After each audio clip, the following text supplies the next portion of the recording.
This week we've got an important topic to discuss as it relates to a letter one of our clients received from the Department of Labor last week.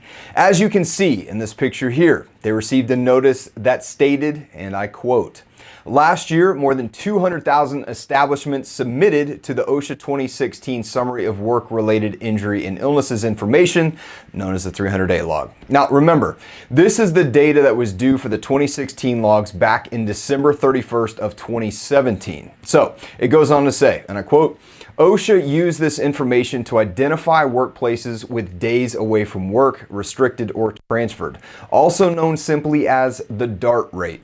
With rates higher than the average rate for their industry, your workplace was identified as one in which injuries are occurring at a rate higher than most other workplaces in your industry."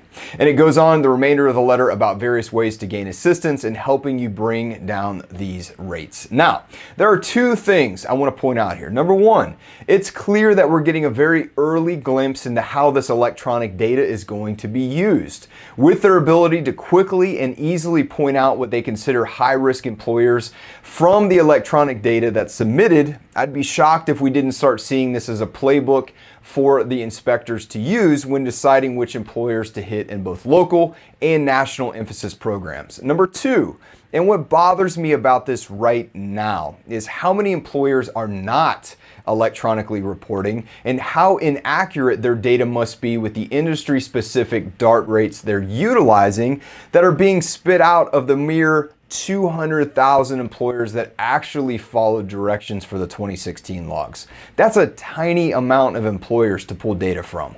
Although I can't be certain about this, it appears they will begin using this data as a way to gain entry into employers that they find to be high risk. Look, I don't have a problem with that when it's based on valid numbers, but I genuinely hope OSHA takes into consideration that the ones playing by the rules aren't getting scolded for doing what's right and just happens to end up on a list based on bad math. Now, as our client did, who shared this letter with us, if you all receive anything like this, please reach out to us and let us know so we can be on guard with you and ensure your programs are up to snuff, but also improving each day for the sake of your teammates. And with that, I'm Jake Wolfenden with Summit Safety Group, and we may not know you, but we do care about you. Have an awesome week.